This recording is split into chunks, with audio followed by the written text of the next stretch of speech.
Hi friends, good evening. Welcome back to my YouTube channel. ಮದುವೆಗೆ ಹೋಗಿ ಬಂದಮೇಲೆ ಹುಷಾರೇ ಇಲ್ಲ ನನಗೆ, ಸರಿ ಬ್ಲಾಗೇ ಮಾಡೋಕ್ಕಾಗ್ತಾ ಇಲ್ಲ.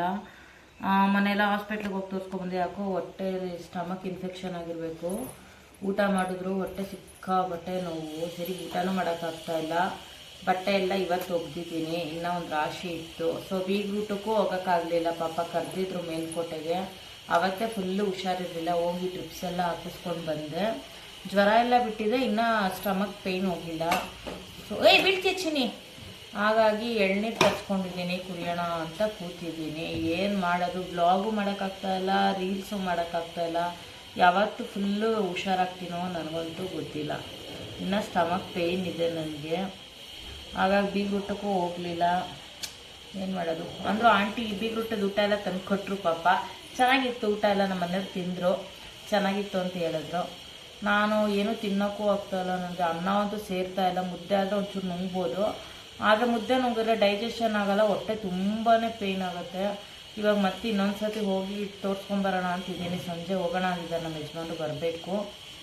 ಅವ್ರು ಬಂದಮೇಲೆ ಹೋಗಿ ಇನ್ನೊಂದು ಸರ್ತಿ ತೋರಿಸ್ಕೊಂಬರ್ತೀನಿ. ಯಾಕೋ ಊಟ ಮಾಡಿದ್ರೆ ಹೊಟ್ಟೆ ಮತ್ತೆ ಪೇಯ್ನ್ ಆಗ್ತಾಯಿದೆ, ಹಾಗಾಗಿ ಎಳ್ನೀರು ಕುಡಿತಾ ಇದ್ದೀನಿ. ನೋಡೋಣ ಬ್ಲಾಗ್ ಯಾವಾಗ ಡೈಲಿ ಬ್ಲಾಗ್ ಮಾಡ್ತೀನಿ ಗೊತ್ತಿಲ್ಲ. ಇವಾಗ ಇದ್ರ ಜೊತೆಲೇ ಕಂಟಿನ್ಯೂಷನ್ ಮಾಡ್ತೀನೋ ಏನೋ ಅದು ಗೊತ್ತಿಲ್ಲ. ಇವಳು ಬೇರೆ ಎಕ್ಸಾಮ್ ಇದೆ 10th. ಅಯ್ಯೋ ನಾವು ತಲೆ ಕೆಡ್ತಾ ಇದೆ. ಇವಳು ಓದ್ಸೋದ, ನಾನು ಯೂಟ್ಯೂಬ್ ಮಾಡೋದ, ನಾನು ಹುಷಾರಾಗೋದ, ಏನೂ ಗೊತ್ತಾಗ್ತಾ ಇಲ್ಲ. ಏನು ಮಾಡೋದು? ಸ್ಟಾರ್ಟ್ ಮಾಡಿ ಕುಡಿ. ಹಂಗೆ ಏನೋ ನಿಮ್ಮ ಯಜಮಾನ್ರು ಮಾತೇ ಆಡ್ಸಲ್ಲ, ನೋಡೋದೇ ಇಲ್ಲ ಅಂತಾರೆ ಏನೋ. ನಾನು ಅದಕ್ಕೆ ನಮ್ಮ ಯಜಮಾನ್ರು ಯಾವ್ಯಾವ್ದೋ ಕಡೆ ಗಮನದಲ್ಲಿರ್ತಾರೆ, ಅವ್ರು ಯಾರನ್ನೂ ಮಾತಾಡ್ಸಲ್ಲ, ಅವ್ರು ಹಂಗೆ ಅಂತ ಹೇಳ್ತೀನಿ. ನೆಕ್ಸ್ಟ್ ಅಭಿಮಾನಿಗಳು ಸಿಕ್ಕರೆ ಹಂಗೆ ಹೇಳ್ತೀನಿ ಏನೋ, ಯಜಮಾನ್ರು ಹಂಗೆ ಯಾವುದಕ್ಕೆಲ್ಲೋ ಮಾತಾಡಲ್ಲ ಅಂತ. ಹಾಂ ಏನೋ ಇವರು ಅಂತ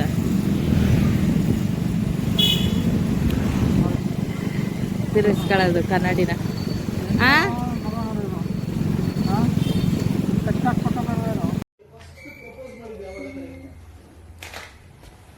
20 ರೂಪಾಯಿ ಮೆಣ್ಸಿನ್ಕಾಯಿ ನೋಡಿ ಫ್ರೆಂಡ್ಸ್, ಎಷ್ಟಿದೆ. ಹಾಗೆ ಕುಂಬಳಕಾಯಿ ತೊಗೊಬಂದೆ, ಹಾಗೆ ಮಾವಿನ ಹಣ್ಣು ತಂದಿದ್ದೀನಿ. ನನ್ನ ಮಗ ಹಂಗೆ ತಿಂತು ಅಂತ ತೊಳಿಬೇಕು. ಅಕ್ಕಂಗೆ ಕೊಡು, ತೊಳ್ಕೊಡ್ತಾ.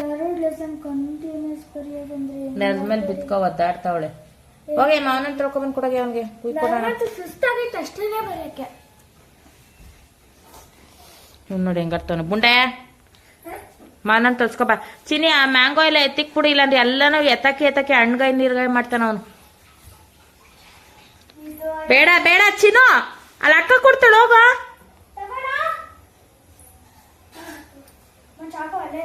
ಚಾಕು ಇಲ್ಲಮ್ಮ ನನ್ನ ಹತ್ರ. Hi hello, good morning, welcome back to my YouTube channel. ನೆನ್ನೆ ಬ್ಲಾಗ್ ಕಂಟಿನ್ಯೂ ಮಾಡೋಕ್ಕೆ ಆಗಲಿಲ್ಲ. ಮತ್ತು ಇನ್ನೊಂದ್ಸತಿ ಹಾಸ್ಪಿಟಲ್ಗೆ ಹೋಗಿ ಮತ್ತು ಗ್ಯಾಸ್ಟ್ರಿಕ್ದೊಂದು ಟಾನಿಕ್ ಬರ್ಕೊಟ್ರು. ಸೊ ಅದು ತೊಗೊಂಡು ಬಂದೆ. ಬೇರೆ ಟ್ಯಾಬ್ಲೆಟ್ ಬದಲಾಯಿಸ್ಕೊಡ್ತಾರೇನೋ ಅಂತ ಹೋಗಿದ್ದೆ, ಬದಲಾಯಿಸೇನು ಕೊಡಲಿಲ್ಲ. ನೋಡೋಣ, ಇದಕ್ಕೆ ಪೇಯ್ನ್ ಕಡಿಮೆ ಆಗಿಲ್ಲ ಅಂದರೆ ಸ್ಕ್ಯಾನಿಂಗ್ ಮಾಡೋಣ ಅಂತ ಹೇಳಿದ್ರು. ಸರಿ ಸ್ಕ್ಯಾನಿಂಗ್ ಏನು ಬೇಡ ಅಂದ್ಬಿಟ್ಟು ನಾನು ಟ್ಯಾಬ್ಲೆಟ್ ಬದಲಾಯಿಸಿ ಅಂದೆ. ಆಮೇಲೆ ಟಾನಿಕ್ ಬದಲಾಯಿಸಿ ಕೊಟ್ಟರು.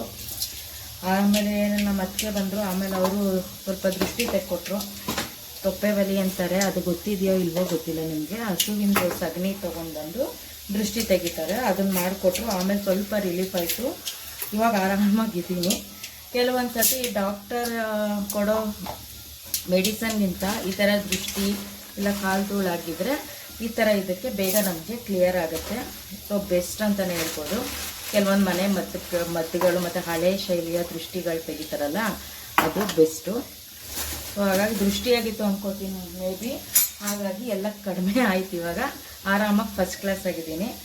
ಸೊ ನಮ್ಮ ಅತ್ತಿಗೆ ಬಂದು ಮಾಡ್ಕೊಟ್ಟಿದ್ದಕ್ಕೆ ಆರಾಮಾಯ್ತು ಇವಾಗ ನನಗೆ. ಇವಾಗ ಬೆಳಗ್ಗೆ ಬ್ರೇಕ್ಫಾಸ್ಟ್ ಬಂದು ಚಿತ್ರಾನ್ನ ಮಾಡ್ತಾಯಿದ್ದೀನಿ ಅರ್ಜೆಂಟ್ಗೆ. ಇನ್ನೊಂದು ಸ್ವಲ್ಪ ಲೈಟಾಗಿ ಸುಸ್ತಿದೆ ಅಷ್ಟೇ, ಸೊ ರಿಕವರ್ ಆಗುತ್ತೆ. ಮತ್ತು ಟ್ಯಾಬ್ಲೆಟ್ ಅದನ್ನೇ 2 days ಕಂಟಿನ್ಯೂ ಮಾಡಿ ಅಂತ ಡಾಕ್ಟರು ಹೇಳಿದ್ರು. ಹಾಗಾಗಿ ಆಲ್ಮೋಸ್ಟ್ ದೃಷ್ಟಿ ತೆಗೆದ್ಮೇಲೆ ಸ್ವಲ್ಪ ಆರಾಮ ಅನ್ನಿಸ್ತು ಬಾಡಿಗೂ ಮತ್ತು ಮೈಂಡ್ಗೆಲ್ಲದಕ್ಕೂ. ಸೊ ಇವಾಗ ಫಸ್ಟ್ ಕ್ಲಾಸ್ ಆಗಿದ್ದೀನಿ, ಹಾಗಾಗಿ ಬ್ಲಾಗ್ ಸ್ಟಾರ್ಟ್ ಮಾಡಿದೆ. ನನಗೆ ಕಂಟಿನ್ಯೂ ಮಾಡೋಕ್ಕಾಗಲಿಲ್ಲ. ಅದಕ್ಕೆ ಬೆಳಗ್ಗೆನೇ ಬ್ರೇಕ್ಫಾಸ್ಟ್ ಮಾಡ್ತಾಯಿದ್ನಲ್ಲ, ನಿಮ್ಮ ಜೊತೆ ಮಾತಾಡೋಣ ಅಂದ್ಬಿಟ್ಟು ಸ್ಟಾರ್ಟ್ ಮಾಡಿದೆ. ಹಾಗೆ ಇನ್ನೂ ಯಾರೆಲ್ಲ ನನ್ನ ಬ್ಲಾಗ್ನ ಮತ್ತು ಸಬ್ಸ್ಕ್ರೈಬ್ ಮಾಡ್ಕೊಂಡಿಲ್ಲ ನನ್ನ ಚಾನಲ್ನ, ಪ್ಲೀಸ್ ಮಾಡ್ಕೊಳ್ಳಿ. ನಾನು ಬ್ಲಾಗ್ ನೋಡಿ ಕೊನೆವರೆಗೂ. ಸಪೋರ್ಟ್ ಮಾಡಿ ಅಂತ ಕೇಳ್ಕೊಳ್ತೀನಿ. ಇವತ್ತು ಇನ್ನೇನು ಮಾಡೋದು, ರಸಮ್ ಏನಾರ ಮಾಡೋಣ ಅಂತ ಅಂದ್ಕೊಂಡಿದ್ದೀನಿ. ಪೂಜೆ ಬೇರೆ ಮಾಡಿಲ್ಲ ನಾನು, 1 ವಾರ ಮೇಲೆ ಆಗೋಯ್ತು. ಪೀರಿಯಡ್ಸ್ ಆಗಿದೆ, ಆಮೇಲೆ ಪೂಜೆ ಮಾಡಬೇಕಿತ್ತು, ಹುಷಾರು ತಪ್ಪೆ. ಇವಾಗ ನಾಳೆ ಫ್ರೈಡೇ ಅಮಾವಾಸ್ಯೆ ಇದೆ, ನೀಟಾಗಿ ದೇವಸ್ಥಾನ ಮನೆಯ ತೊಳೆದು ಪೂಜೆ ಶುರು ಮಾಡೋಣ ಅಂತ. ಯಾಕಂದರೆ ಆಷಾಢ ಮಾಸ ಬರ್ತಾ ಇದೆ ಅಲ್ವಾ, ಆಷಾಢ ಮಾಸ ಬರ್ತಾ ಇದೆ ಅಲ್ವಾ. ಶುಕ್ರವಾರ ತುಂಬಾ ಶ್ರೇಷ್ಠ, ಒಳ್ಳೆಯದು ಪೂಜೆ ಮಾಡೋದು. ಎಲ್ಲ ದೇವಸ್ಥಾನಗಳಲ್ಲೂ ತುಂಬ ಚೆನ್ನಾಗಿ ಪೂಜೆ ನಡೆಯುತ್ತೆ ಇವಾಗ. ಹಾಗಾಗಿ ಒಂದೇ ಸತಿ ದೇವಸ್ಥಾನ ಮನೆಯಲ್ಲಿ ತೊಳೆದು ಫ್ರೈಡೆಯಿಂದ ಪೂಜೆ ಸ್ಟಾರ್ಟ್ ಮಾಡೋಣ ಅಂತ ಅಂದ್ಕೊಂಡಿದ್ದೀನಿ. ಅಂದರೆ ನಾವೇನು ಆಷಾಢದಲ್ಲಿ ದೇವ್ರ ಪೂಜೆ ಮಾಡಬೇಕು ಅಂತ ಏನಿಲ್ಲ, ಮಾಮೂಲಿ ಮಂತ್ಲಿ ಪೀರಿಯಡ್ಸ್ ಆದಮೇಲೆ ದೇವಸ್ಥಾನ ಮನೆಯಲ್ಲ ತೊಳೆದ್ಬಿಟ್ಟೆ ನಾನು ಪೂಜೆ ಶುರು ಮಾಡೋದು. ಹಾಗಾಗಿ ಅಷ್ಟೇ, ಮಾಮೂಲಿ ಫ್ರೈಡೇ ಪೂಜೆ ಮಾಡೋದು ರೆಗ್ಯುಲರಾಗಿ ಮಾಡ್ತೀವಿ. ಸ್ವಲ್ಪ ಆಷಾಢ ಅಲ್ವಾ, ಹಾಗಾಗಿ ಸ್ವಲ್ಪ ಇಂಟ್ರೆಸ್ಟಾಗಿ ಸ್ಕಿಪ್ ಮಾಡ್ದಂಗೆ ಪೂಜೆ ಸಲ್ಲಿಸೋದು ಅಷ್ಟೇ, ಇನ್ನೇನು ಸ್ಪೆಷಾಲಿಟಿ ಇಲ್ಲ. ಸೊ ಬೆಳಿಗ್ಗೆನೇ ರುಚಿಕರವಾದ ಸಿಂಪಲ್ ಆಗಿ ಚಿಕ್ಕಾಗಿ ಮಾಡುವಂಥ ಚಿತ್ರಾನ್ನ ಮಾಡ್ತಾ ಇದ್ದೀನಿ. ಮಾಡಿಬಿಟ್ಟು ನನ್ನ ಮಗಳಿಗೆ ಕೊಟ್ಟು ಕಳಿಸ್ತೀನಿ. ಬನ್ನಿ ವ್ಲಾಗ್ ಹೆಂಗಾಗುತ್ತೆ ನೋಡೋಣ. ಇವತ್ತು ಬೆಳಿಗ್ಗೆ ನನ್ನ ಮಗ ಬೇಗ ಎದ್ಬಿಟ್ಟಿದ್ದಾನೆ, ನಾನು ಸ್ವಲ್ಪ ಹೊತ್ತು ಮಲ್ಕೊಂಡ್ಬಿಡ್ತಾನೆ. ಅವನಿಗೂ ಬೇಗನೆ ಸ್ನಾನ ಮಾಡಿಸ್ಬಿಟ್ಟಿದ್ದೀನಿ, 6:45ಗೆ ಎದ್ಬಿಟ್ಟಿದ್ದ ಇವತ್ತು. ಅವಳು ನನ್ನ ಮಗಳನ್ನ ಎದುರಿಸ್ತೀನಲ್ಲ ಆ ಥರ ಅವನು ಎದ್ಬಿಟ್ಟಿದ್ದಾನೆ. ಇವಾಗ ಅವನು ಊಟ ಎಲ್ಲ ತಿಂಡಿ ಎಲ್ಲ ತಿಂದಿದ್ದಾಯಿತು. ಅವನಿಗೆ ಬೇಗ ಎದ್ದಿರೋದ್ರಿಂದ ಸೆರೆಲಾಗಿ ತಿನ್ನಿಸಿದ್ದೀನಿ. ನಿದ್ದೆ ಮಾಡಿಬಿಡ್ತಾನೆ ಯಾವಾಗಂತ ಅವಾಗ, ಹಾಗಾಗಿ ತಿನ್ನಿಸ್ಬಿಟ್ರೆ ಬೆಟರು, ಬೇಗ ಮಲ್ಕೊತಾನೆ. ಇಲ್ಲ ಅಂದರೆ ಮಲ್ಕೊಂಡ್ಬಿಟ್ರೆ ಆಮೇಲೆ ಪಾಪ ಹೊಟ್ಟೆಗೆ ತಿಂದಿರಲ್ವಲ್ಲ, ಅರ್ಧಂಬರ್ಧ ನಿದ್ದೆ ಆಗುತ್ತೆ. ಹೊಟ್ಟೆ ತುಂಬಿದ್ರೆ ಚೆನ್ನಾಗಿ ನಿದ್ದೆ ಮಾಡ್ತಾನೆ. ಮತ್ತು ಮಧ್ಯದಲ್ಲಿ ಎದ್ರೆ ಒಂಚೂರು ಹಾಲು ಕೊಟ್ಟರೆ ಹಂಗೆ ಕುಡ್ಕೊಂಡು ಮಲಗಿಬಿಡ್ತಾನೆ. ಹಾಗಾಗಿ ಬೇಗ ಕೆಲಸ ಮುಗಿಸಿ ನಾನು ಇನ್ನೂ ಫ್ರೆಶ್ ಅಪ್ ಆಗಿಲ್ಲ. ಬ್ರೇಕ್ಫಾಸ್ಟ್ ರೆಡಿ ಮಾಡಿ ನನ್ನ ಮಗಳಿಗೆ ಲಂಚ್ ಬಾಕ್ಸ್ ಕೊಟ್ಬಿಟ್ಟು ನಾನು ಫ್ರೆಶ್ ಅಪ್ ಆಗೋಣ. ಬೇಗ ಎದ್ದಿರೋದ್ರಿಂದ ಸೆರೆಲಾಗಿ ತಿನ್ನಿಸಿದ್ದೀನಿ. ನಿದ್ದೆ ಮಾಡಿಬಿಡ್ತಾನೆ ಯಾವಾಗಂತ ಅವಾಗ, ಹಾಗಾಗಿ ತಿನ್ನಿಸ್ಬಿಟ್ರೆ ಬೆಟರು, ಬೇಗ ಮಲ್ಕೊತಾನೆ. ಇಲ್ಲ ಅಂದರೆ ಮಲ್ಕೊಂಡ್ಬಿಟ್ರೆ ಆಮೇಲೆ ಪಾಪ ಹೊಟ್ಟೆಗೆ ತಿಂದಿರಲ್ವಲ್ಲ, ಅರ್ಧಂಬರ್ಧ ನಿದ್ದೆ ಆಗುತ್ತೆ. ಹೊಟ್ಟೆ ತುಂಬಿದ್ರೆ ಚೆನ್ನಾಗಿ ನಿದ್ದೆ ಮಾಡ್ತಾನೆ. ಮತ್ತು ಮಧ್ಯದಲ್ಲಿ ಎದ್ರೆ ಒಂಚೂರು ಹಾಲು ಕೊಟ್ಟರೆ ಹಂಗೆ ಕುಡ್ಕೊಂಡು ಮಲಗಿಬಿಡ್ತಾನೆ. ಹಾಗಾಗಿ ಬೇಗ ಕೆಲಸ ಮುಗಿಸಿ ನಾನು ಇನ್ನೂ ಫ್ರೆಶ್ ಅಪ್ ಆಗಿಲ್ಲ. ಬ್ರೇಕ್ಫಾಸ್ಟ್ ರೆಡಿ ಮಾಡಿ ನನ್ನ ಮಗಳಿಗೆ ಲಂಚ್ ಬಾಕ್ಸ್ ಕೊಟ್ಬಿಟ್ಟು ನಾನು ಫ್ರೆಶ್ ಅಪ್ ಆಗೋಣ ಅಂತ. ಸಿಗೋಣ ಆಮೇಲಿಂದ, ಓಕೆನಾ? ಬಾಯ್. ನನ್ನ ಮಗ ನೋಡಿ ಬೆಳಿಗ್ಗೆ 6:45ಗೆ ಎದ್ದಿರೋದು, ನಿದ್ದೆ ಮಾಡ್ತಾ ಇದ್ದಾನೆ. ಅಂದ್ರೆ ಎಲ್ಲಿಂದ ವಾಯ್ಸ್ ಕೇಳಿಸ್ತಾ ಇದೆ ಅನ್ಕೋತೀರಾ? ನಾನು ವಾಯ್ಸ್ ಓವರ್ ಕೊಡುವಾಗ ಇಬ್ರು ಕಿರ್ಚಾಡ್ತಾ ಇರೋದು, ಆ ವಾಯ್ಸ್ ಕೇಳಿಸ್ತಾ ಇದೆ. ಅವನು ಮನಗಿರುವಾಗ ಯಾವ ಸೌಂಡು ಇರಲಿಲ್ಲ. ಹಾಗಾಗಿ ಹಾಯ್ ಫ್ರೆಂಡ್ಸ್, ಗುಡ್ ಆಫ್ಟರ್ನೂನ್. ಮಧ್ಯಾಹ್ನ ಬ್ಲಾಗ್ ಸ್ಟಾರ್ಟ್ ಮಾಡ್ತಾ ಇದ್ದೀನಿ. ಇವಾಗ ಬಂದು ನಾನು ಟೊಮೆಟೊ ರಸಮ್ ಮಾಡ್ತಾ ಇದ್ದೀನಿ. ಅದಕ್ಕೆ ಬೆಳ್ಳುಳ್ಳಿ ಎಲ್ಲ ಕುಟ್ಕೊಂಡಿದ್ದೀನಿ. ಸ್ವಲ್ಪ ಫೀವರ್ ಇದೆ ಅಲ್ಲ, ಹಾಗಾಗಿ ಸಿಂಪಲ್ ಆಗಿ ಹೆಲ್ತಿ ಆಗಿರ್ಲಿ ಅಂತ ಮೆಣಸು ಮತ್ತೆ ಜೀರಿಗೆನೆಲ್ಲ ಹುರಿದಿ ಪುಡಿ ಮಾಡಿ ಪೌಡರ್ ಮಾಡಿ ಇಟ್ಕೊಂಡಿರ್ತೀನಿ. ಹಾಗಾಗಿ ದಿಢೀರಾಗಿ ರಸಮ್ ಮಾಡೋಣ ಅಂತ ಟೊಮೆಟೊ ಎಲ್ಲ ಬೇಯಿಸಿ ಇಟ್ಕೊಂಡಿದ್ದೀನಿ. ಹಾಗಾಗಿ ರಸಮ್ ಮಾಡ್ತಾ ಇದ್ದೀನಿ. ಇವಾಗ ನನ್ನ ಮಗ ಮಾತಾಡಕ್ ಬಂದಿದ್ದಾನೆ. ಹಾಯ್ ಮಾಡು ಚಿನ್ನಿ ಅವ್ರಿಗೆಲ್ಲ. Hi friends, hi friends. ಮೊಮ್ಮು ತಿಂದ್ರ? ಮೊಮ್ಮು ಆತ ಕೇಳು. ಮೊಮ್ಮು ಆತ ಹೆಂಗೆ ಕೇಳೋದು? ಕೇಳ್ಬೇಕಪ್ಪ, ಕೇಳಪ್ಪ. ಮೊಮ್ಮು ಆತ? ನಂದು ತಾಚಿ ಆತು ಹೇಳು. ನಾವೇನ್ ಮಾಡ್ತಾ ಇದೀವಿ ಇವಾಗ? ಸಾಂಬಾರ್, ರಸಮ್. ಓ ಗುಡ್ ಬಾಯ್, ಹೇಮಂತ್ ಗುಡ್ ಬಾಯ್ ಆಗಿದ್ದಾನೆ. ಅನ್ನ ಅನ್ನ ಕುಕ್ಕರ್ ಬಾಕ್ಸ್ ಮೇಲೆ ಅನ್ನದು ಪ್ರಿಂಟ್ ಇದೆ, ಗೀ ರೈಸ್, ಅದಕ್ಕೆ ಅನ್ನ ಅಂತ ಇದೆ. Cooker cooker cooker. ಹಾಗೆ ನಮ್ಗೆ ನಂದು ಇನ್ಸ್ಟಾಗ್ರಾಮ್ ಅಲ್ಲಿ ಕಾಮಿಡಿ ಮಾಡ್ತೀವಲ್ವ ಮಾಮೂಲಿ ರೀಲ್, ಅದು ಬಂದು 1 ಮಿಲಿಯನ್ ವ್ಯೂಸ್ ಹೋಗಿದೆ. ತುಂಬಾನೇ ಖುಷಿ ಆಯ್ತು. ಫಾರ್ ದ ಫಸ್ಟ್ ಟೈಮ್ ನಂದು ರೀಲ್ 1 ಮಿಲಿಯನ್ ಹೋಗಿರೋದು, ನಾನು ನಮ್ಮ ಯಜಮಾನ್ರು ಮಾಡಿದ್ದು.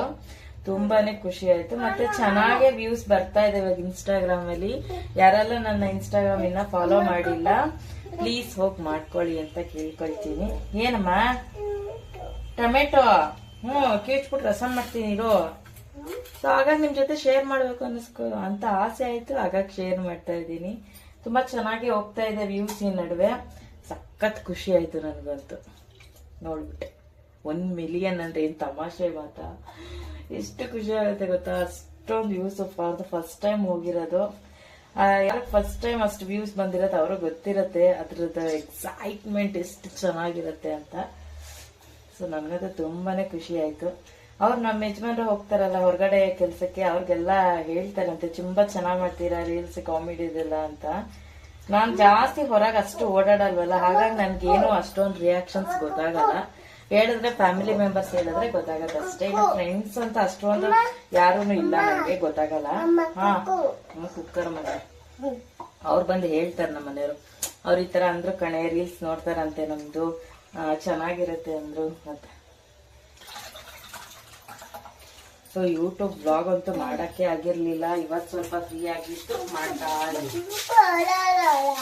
ಲಾಲಾ ಲಾಲಾ ಏನ್ ಲಾಲಾ ಇವತ್ತೇನೋ ಸ್ವಲ್ಪ ಬಿಸಿಲಿದೆ, ಹಾಗಾಗಿ ಮೆಣಸಿನ್ಕಾಯಿ ಒಣಗಾಕಿದ್ದೀನಿ. ಅಯ್ಯೋ ಬೇಳೆ ಸಾರು ಪುಡಿ ಮಾಡ್ಕೊಳಕ್ಕೆ ಆಗ್ಲಿಲ್ಲ, ಹಾಗಾಗಿ ಸ್ವಲ್ಪ ಮಟನ್ ಸಾಂಬಾರ್ ಪುಡಿ ಆದ್ರೂ ಮಾಡ್ಕೊಂಡ್ಬಿಡೋಣ ಅಂತ ಮಾಡ್ತಾ ಇದ್ದೀನಿ. ಅಮ್ಮ ಮಗ್ನೆ ಯಾಕೆ ಅಂದ್ರೆ ನನಗೆ ಟೊಮೆಟೊ ಬಾತು ಅದು ಇದಕ್ಕಾದ್ರೂ ಪುಡಿ ಬೇಕಾಗುತ್ತೆ ಮಟನ್ ಸಾಂಬಾರ್ಗೆಲ್ಲ, ಹಾಗಾಗಿ ಹಿ ಗಾಡಿಗೆ ಅದು ಕಟ್ಬಿಟ್ಟು ಯಾರು ಆಡ್ತಾರ, ಕೂತ್ಕೊಂಡು ಆಡ್ತಾರೆ. ಹಾ ಅಯ್ಯೋ ಕೆಂಬಂತು ಮಗುಗೆ. ಅದು ಕೂತ್ರೇನಾ ಕೂತ್ಕೊಂಡು ಹೋದೆ ಅಂದ್ರೆ ಆಟಾಡ್ತಾವಳ ಮಗ ಜೊತೆ ಸೇರ್ಕೊಂಡು. ಇವ್ನು ನೋಡಿ ಇವನು ಯಪ್ಪ ಯಪ್ಪ ಯಪ್ಪ.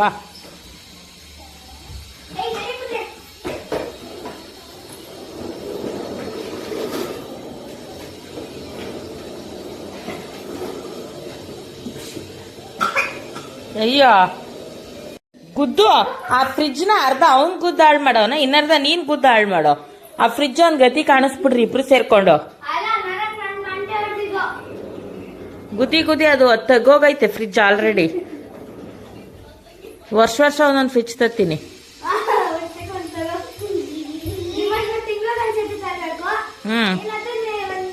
ಫ್ರಿಜ್ ನ ವರ್ಷಕ್ಕೊಂದ್ಸತಿ ತತ್ತೀನಿ.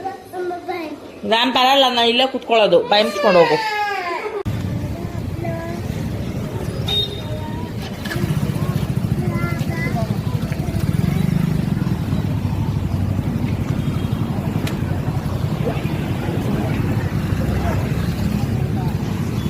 ಹೆಲ್ಮೆಟ್ ಹಾಕೊಳ್ಳ ಬೇಡವಾ?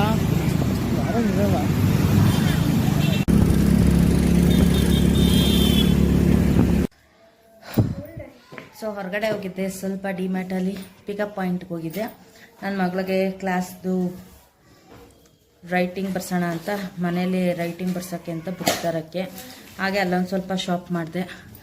ಇದು ಬಂದು ವಾಶ್ ಮಾಡ್ತೀವಲ್ಲ ಪಾತ್ರೆ, ಅದರದ್ದು ಸ್ಪಾಂಜ್ದು ಬಾಕ್ಸು ನೋಡಿದೆ, ತೊಗೊಂಬಂದೆ. ಹಾಗೆ ನಮ್ಮ ಮನೇಲಿ ಕಸದ ಮೊರ ಎಸ್ತಿ ಇಬ್ರು ಹೊಡೆದಾಕಿದ್ರು ಅಪ್ಪ ಮಗಳು, ಹಾಗಾಗಿ ಒಂದು ಕಾಲ ಕಸ ಎತ್ತೋ ಮೊರ ತಗೊಂಬಂದೆ. ನನ್ನ ಮಗ ಒಂದು ಕಾರ್ ತಗೊಂಡ, ಸೂಪರ್ ಆಗಿದೆ ಕಾರ್. ಓಪನ್ ಮಾಡಿ ತೋರಿಸ್ತೀನಿ ರೀ. ಆಮೇಲೆ ಐಸ್ ಕ್ರೀಮ್, ಓ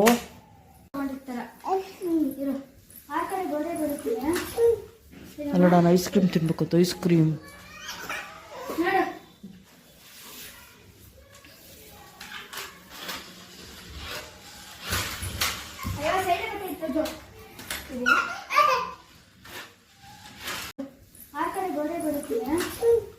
ಅಲ್ಲ ನಾನು ಐಸ್ ಕ್ರೀಮ್ ತಿನ್ಬೇಕಂತ. ಐಸ್ ಕ್ರೀಮ್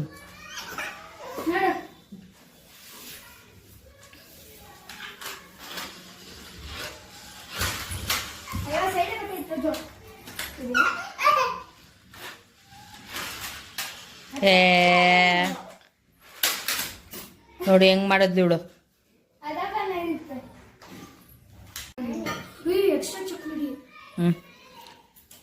ತಿನ್ಬಿಟ್ಟು ಬೇಗ ಹೋಮಕ್ ಬರ್ರಿ. ಅವ್ನು ತಿಂತಾರ ನೋಡಿ ಐಸ್ ಕ್ರೀಮ್ ಅಂತೆ. ಈ ಬಾಕ್ಸ್ ಓಪನ್ ಮಾಡ್ಲಾ? ಓಪನ್ ಮಾಡಿ.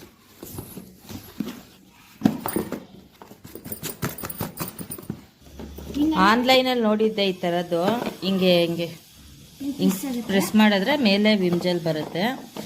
ಆನ್ಲೈನಲ್ಲಿ ತರ್ಸೋ ತನಕ ನಮಗೆ ಪೇಷನ್ಸ್ ಇರಲ್ಲ, ಅಲ್ಲಿ ಕಾಣಿಸ್ತು ಎದುರಿಗೇನೆ ಅಂದ್ಬಿಟ್ಟು ತೊಗೊಬಂದೆ ನಾನು.